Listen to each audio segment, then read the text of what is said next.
Mi casero intentó desahuciarme con una subida ilegal del alquiler. Cuando descubrí que también estaba abusando de otros inquilinos, me uní a mi abuelo, compré el edificio, en su lugar, lo eché a él. Mi casero intentó desahuciarme ilegalmente, así que compré su edificio y lo desahucié a él en su lugar. Todo comenzó cuando Víctor subió mi alquiler un 40% con 2 semanas de antelación. Llevaba 3 años alquilando el mismo apartamento tipo estudio, siempre pagaba a tiempo, nunca causaba problemas. El edificio era una pocilga, pintura descascarillada, ascensor averiado, calefacción que funcionaba quizás la mitad del invierno. Pero era asequible, a $800 al mes, y yo estaba ahorrando cada céntimo para mi maestría en trabajo social. Precios de mercado, dijo Víctor cuando llamé para protestar. Su voz tenía esa arrogancia de alguien que había tenido esta conversación 100 veces antes. De fondo, podía oír un televisor a todo volumen con algún programa de entrevistas y lo que parecía ser una mujer llorando. No puedo pagar $1.200, le dije, y 2 semanas no es aviso legal. Víctor se rió, un sonido áspero que me puso los pelos de punta. ¿Aviso legal, chaval? Este es mi edificio. Puedo hacer lo que quiera. ¿No te gusta? Ahí está la puerta. Buena suerte encontrando otro lugar que puedas pagar en este barrio. Hizo una pausa, y pude oírlo beber algo. Además, sé que ustedes, los universitarios, probablemente tienen padres ricos de todos modos. Es hora de dejar de fingir pobreza y pedirle dinero a papá. Quise decirle que mis padres habían muerto en un accidente de coche cuando yo tenía 16 años, que había estado trabajando en 2 empleos desde la secundaria solo para sobrevivir. En cambio, colgué y empecé a investigar. Investigué las leyes de inquilinos toda la noche, imprimiendo estatutos y resaltando las violaciones. Los aumentos de alquiler requerían 30 días de aviso y no podían exceder el 25% anual en nuestra ciudad. Los cargos por mora no podían exceder el 5% del alquiler mensual. Los propietarios no podían entrar en las unidades sin un aviso de 24 horas, excepto en emergencias. Lo que Víctor estaba haciendo violaba al menos 6 códigos de vivienda diferentes. A las 8 de la mañana, llamé a la puerta de su ático, la única unidad que él realmente había mantenido. A través de la entrada, pude ver encimeras de granito y suelos de madera que relucían. Su taza de café decía, el mejor propietario del mundo, con una fuente Comic Sans. Detrás de él, una mujer en bata de seda cocinaba huevos en una estufa de acero inoxidable. Apenas echó un vistazo a mis documentos legales. Demándame, se rió. ¿Crees que un estudiante universitario sin dinero puede permitirse un abogado? Llevo 20 años haciendo esto. La mitad de mis inquilinos ni siquiera hablan inglés lo suficientemente bien como para defenderse. Se apoyó en el marco de la puerta, midiéndome como un depredador que evalúa a su presa. La mujer detrás de él dejó de cocinar y observó nuestra conversación con interés. Además, quizás pruebes los suburbios. Oigo que hay un encantador parque de casas rodantes a 1 hora de aquí. Más a tu medida. La mujer, su esposa, supuse, se rió de esto. Tenía el tipo de risa que sugería que nunca se había preocupado por el alquiler en su vida. Fue entonces cuando me di cuenta de que esto no era solo sobre mí. Empecé a hablar con otros inquilinos ese mismo día. La señora López, una anciana en el segundo piso, me mostró avisos exigiéndole que pagara $800 en tarifas de limpieza o se enfrentaría al desahucio. Su inglés era limitado, pero su miedo era universal. Llevaba 8 años viviendo allí, nunca había faltado a un pago. Él dice, mi apartamento está sucio, me explicó, mostrándome fotos que había tomado. Pero yo limpio todos los días. Le muestro que está limpio. Él dice, no, debe pagar o irse. Las fotos mostraban un apartamento impecable. La señora López había cubierto cada superficie con plástico protector, como solía hacer mi abuela. A la familia González se le habían cobrado $1.200 por servicios excesivos cuando su hijo pequeño se enfermó y usaron un humidificador durante 2 semanas. No podían pagar la tarifa, así que Víctor había presentado los papeles de desahucio. Dice que usamos demasiada electricidad, explicó Elena González, acunando a su hija Sofía, que tenía fiebre. Pero el bebé, ella necesita la máquina para respirar correctamente. El médico lo dice. Me mostró sus facturas de servicios públicos, el aumento era de $23 para ese mes. Llamé a cada puerta del edificio, 24 unidades, 18 historias de horror diferentes. Víctor estaba apuntando sistemáticamente a inquilinos vulnerables, apostando a que no conocerían sus derechos o no podrían permitirse luchar. A los Smith del 3A se les habían cobrado $600 por infracciones de ruido porque su recién nacido lloraba por la noche. La familia Patel se enfrentó al desahucio por invitados no autorizados cuando su anciano padre los visitó durante una semana. A los estudiantes universitarios se les cobraban tarifas de fiesta por tener amigos estudiando. El patrón era siempre el mismo: demandas imposibles, tarifas ilegales, amenazas a inquilinos que apenas entendían sus derechos. Cualquiera que se resistía era desahuciado por violaciones del contrato de arrendamiento, que no existían. Empecé a llevar un registro detallado, cada conversación, cada cargo falso, cada inquilino demasiado asustado para defenderse. Tomé fotos de los pasillos desmoronados, los buzones rotos, el ascensor que no funcionaba desde hacía 6 meses, el moho que crecía alrededor de las ventanas y que Víctor se negaba a solucionar. El Departamento de Vivienda de la ciudad le había multado con $15.000 el año pasado por violaciones del código, él había pagado el mínimo y no había cambiado nada. Descubrí que Víctor era dueño de otros 4 edificios en el vecindario, todos operados de la misma manera. El valor total de sus propiedades superaba los $3 millones, pero no gastaba nada en mantenimiento y todo en intimidación.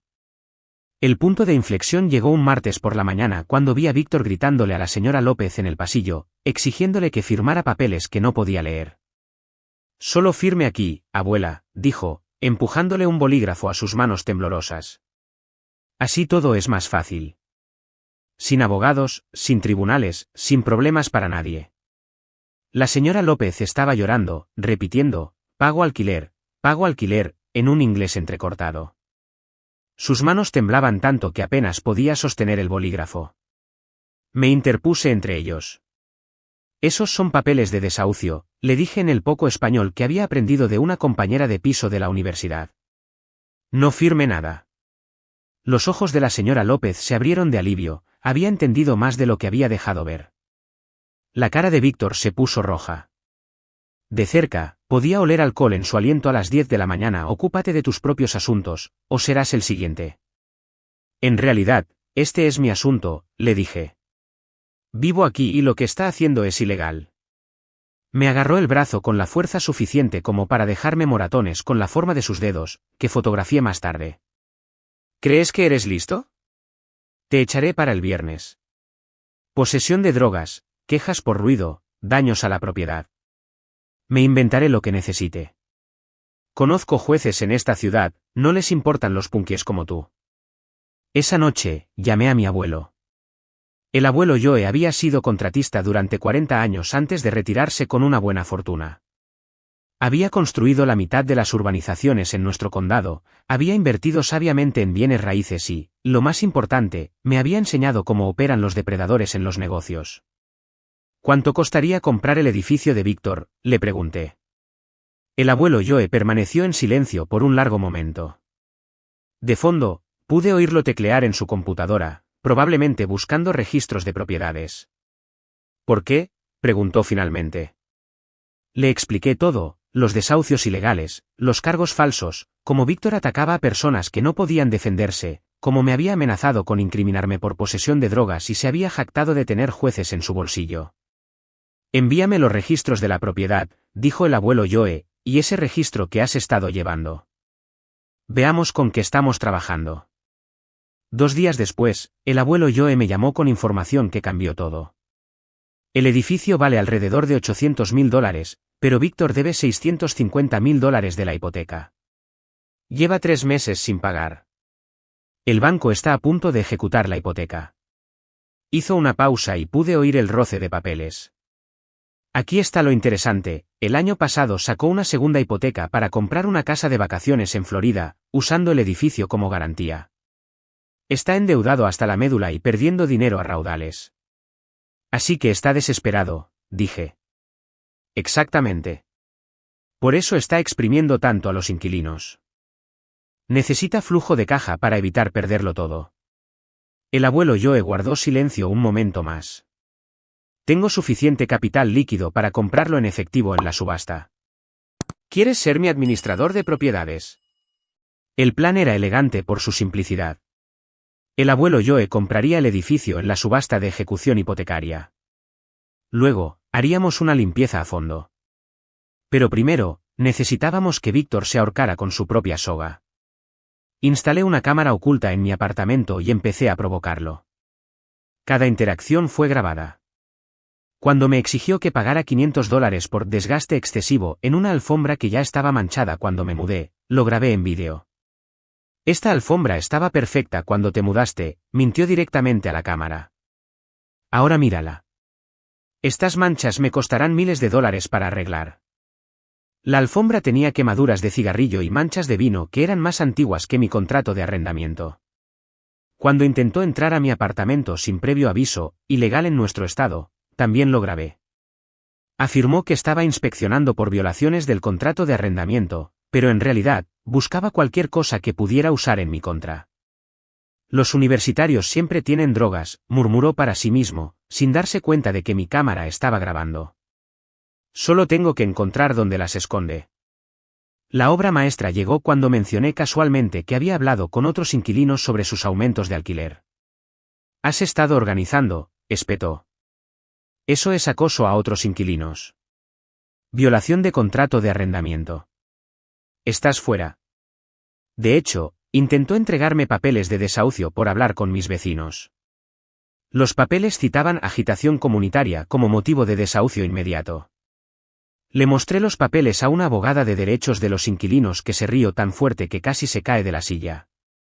Esto no es papel higiénico legalmente vinculante, dijo. Bien podría haberlo escrito con un crayón. Pero los papeles cumplieron mi propósito, más pruebas de las tácticas de acoso ilegales de Víctor. 2 semanas después, el abuelo Joe y yo estábamos sentados en el juzgado mientras el edificio de Víctor salía a subasta. Había faltado a 4 pagos de hipoteca, y el banco ya no esperaba.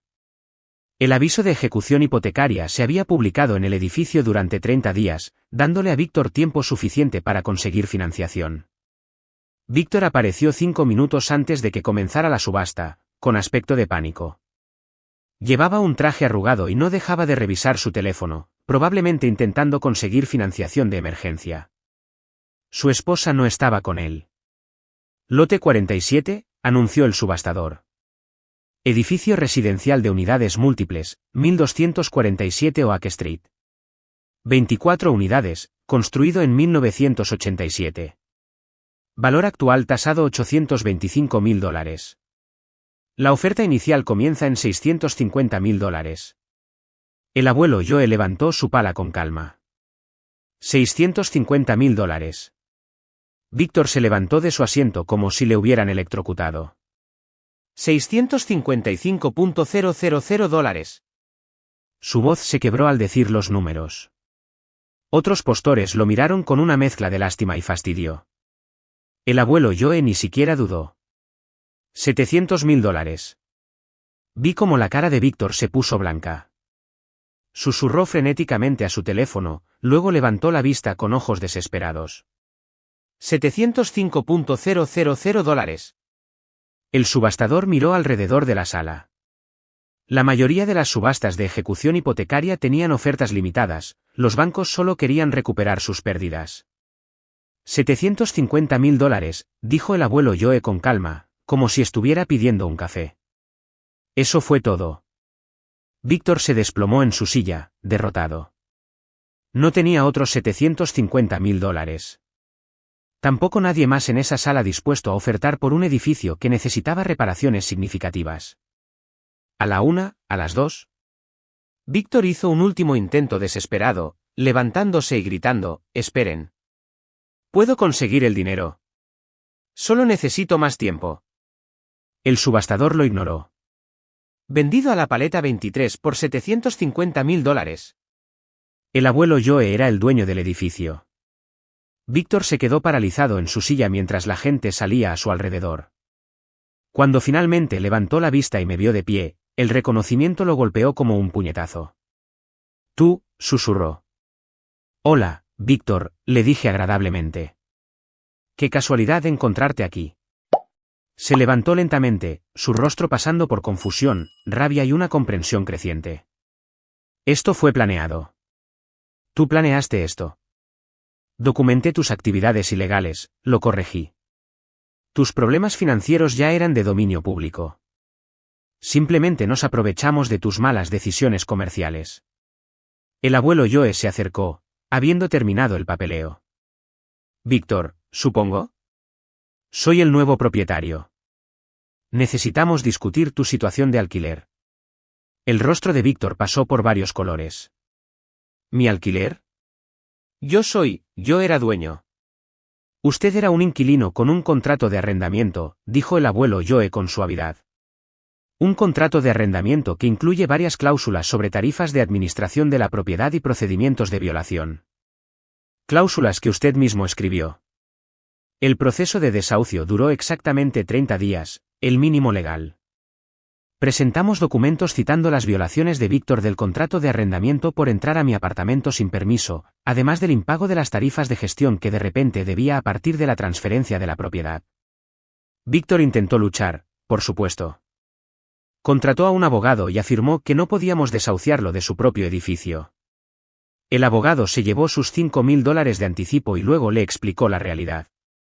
En realidad, le dijo el abogado, usted ya no es el propietario. Y su contrato de arrendamiento, que usted escribió, establece claramente que las tarifas de administración de la propiedad se deben pagar dentro de los 15 días posteriores a cualquier cambio de propietario. Víctor había escrito esa cláusula para estafar a los inquilinos si alguna vez vendía. La tarifa era de $2.000 al mes, retroactiva a la transferencia de propiedad. Debía $4.000 inmediatamente. Eso es una locura, protestó Víctor. Nadie cobra tarifas de administración al propietario. Usted no es el propietario, repitió el abogado con paciencia. Es un inquilino. Y según los términos de su propio contrato de arrendamiento, la falta de pago de las tarifas de administración dentro de los 15 días constituye motivo de desahucio inmediato. Víctor había creado su propia trampa. Durante los procedimientos de desahucio, salieron a la luz más de sus actividades ilegales. El inspector de vivienda de la ciudad, investigando quejas de otros edificios que Víctor poseía, encontró evidencia de fraude sistemático, facturas falsas por reparaciones nunca realizadas, depósitos de seguridad nunca devueltos, alquileres cobrados de unidades de las que ya había desahuciado a personas. La Fiscalía Estatal abrió una investigación criminal. El día del desalojo, estuve en el pasillo con el sheriff mientras Víctor empacaba sus pertenencias. Seguía murmurando que esto no era justo, que le habíamos robado su propiedad, que iba a demandar a todos los involucrados. Solo negocios, dije, haciéndome eco de sus palabras de hacía meses. Nada personal. Sus pertenencias cabían en sorprendentemente pocas cajas. A pesar de toda su riqueza, Víctor no parecía poseer mucho más allá de ropa y aparatos electrónicos caros. Mientras arrastraba sus maletas frente a la puerta de la señora López, ella la abrió y le sonrió. Adiós, señor Víctor, dijo en perfecto inglés. Buena suerte encontrando vivienda asequible. Víctor se detuvo en seco. Tu inglés siempre ha sido bueno. Sí, dijo la señora López con agrado. Solo fingía lo contrario para evitar su acoso. Es increíble lo que dice la gente cuando cree que no entiende. Resulta que la mitad de los inquilinos que Víctor había estado acosando, y que no hablaban inglés, entendían cada palabra. Habían estado documentando sus amenazas y demandas ilegales durante meses, solo esperando que alguien les ayudara a defenderse. La transformación del edificio tomó 6 meses y $200.000 en renovaciones. El abuelo Joe y yo contratamos a contratistas para instalar ascensores nuevos, reparar el sistema de calefacción, actualizar la electricidad y solucionar todas las violaciones de seguridad que Víctor había ignorado. Contratamos a inquilinos para ayudar con el trabajo y les pagamos salarios justos. Elena González, que tenía experiencia en gestión de restaurantes, coordinó el proyecto. El hijo adolescente de la familia Patel, que estaba estudiando ingeniería eléctrica, trabajó con nuestros electricistas y aprendió habilidades valiosas. El alquiler en realidad bajó para la mayoría de las unidades, una vez que calculamos el valor justo de mercado basado en la condición real y las comodidades del edificio. El alquiler de la señora López se redujo a $600. La familia González pagaba $850 por un apartamento de 2 habitaciones por el que Víctor les había estado cobrando $1.200. Instituimos una declaración de derechos del inquilino, traducida a 5 idiomas. Los aumentos de alquiler se limitaron al 3% anual. Se garantizó una respuesta de mantenimiento en 24 horas. Los inquilinos podían formar comités para abordar problemas del edificio. Elena González se convirtió en nuestra gerente del edificio, con un salario de $18 la hora más beneficios. La señora López inició un jardín comunitario en el tejado, algo con lo que había soñado durante años. La familia Chen abrió una pequeña tienda de conveniencia en el espacio comercial de la planta baja que habíamos renovado. Los otros inquilinos a los que habíamos ayudado empezaron a correr la voz. Pronto, inquilinos de otros edificios de Víctor estaban llamando, pidiendo ayuda con sus propias situaciones. El abuelo Joe y yo formamos una empresa de administración de propiedades especializada en derechos de los inquilinos y vivienda asequible. Compramos 2 edificios más que estaban a punto de ser embargados debido a prácticas de caseros explotadores. 6 meses después del desalojo, vi a Víctor en una cafetería del centro.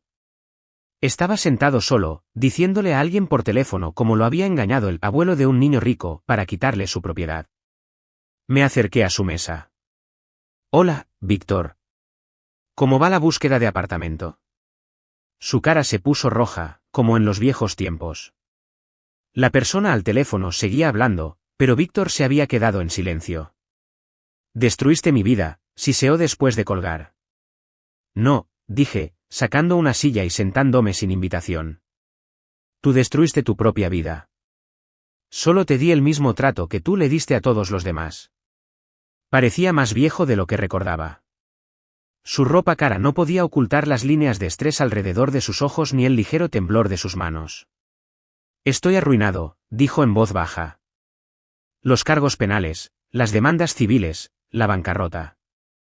Lo perdí todo. La señora López perdió su sentido de seguridad durante 8 años, dije. La familia González casi pierde el equipo médico de su hija. Usted estaba arruinando vidas mucho antes de que alguien tocara la suya. Saqué una tarjeta de presentación, mi nueva empresa de administración de propiedades. Siempre buscamos buenos inquilinos.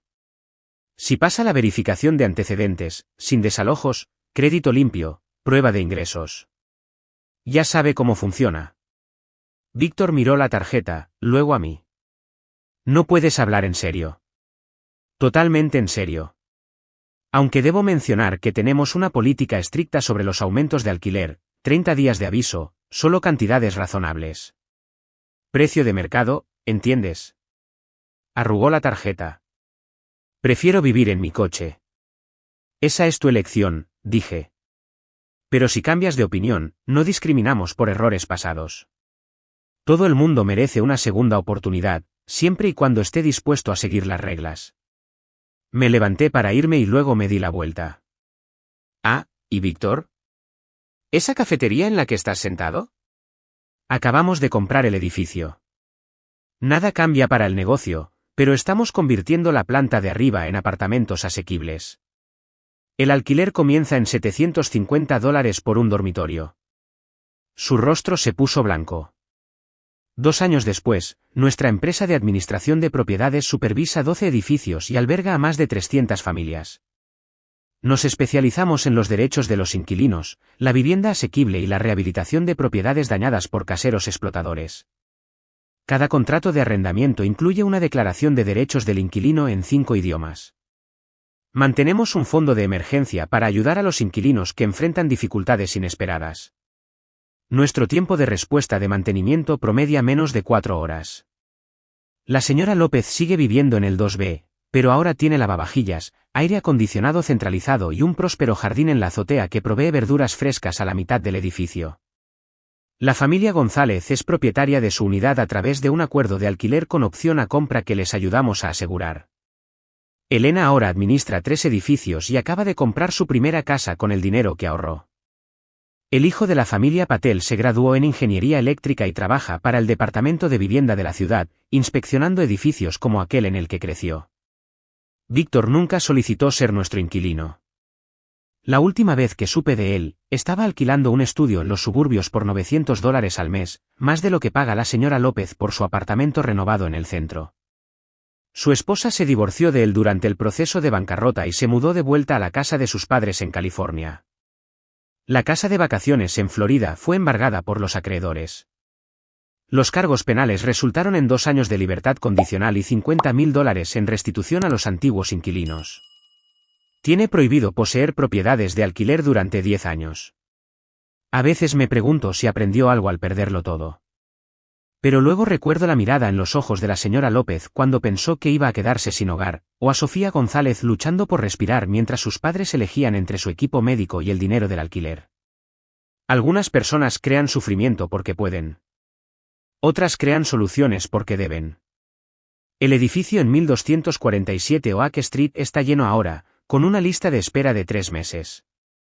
Los pasillos huelen a la comida de la señora López y a la risa de los niños que se sienten seguros en sus hogares. A veces la mejor venganza no es desquitarse, es construir algo mejor de las cenizas de lo que alguien más quemó, y asegurarse de que las personas que fueron heridas ayuden a iluminar el camino. La última vez que caminé por esos pasillos renovados, encontré una nota que la señora López había deslizado debajo de la puerta de mi oficina. Estaba escrita con su letra cuidadosa: gracias por enseñarle a una anciana que a veces los jóvenes se defienden. Pero ella lo tenía al revés. Ella y los otros inquilinos me habían enseñado que a veces defenderse no se trata de ira. Se trata de negarse a dejar que la crueldad sea la única voz en la habitación. Víctor se había equivocado en muchas cosas, pero especialmente en esto: las personas que él creía impotentes solo habían estado esperando a que alguien les recordara lo fuertes que realmente son.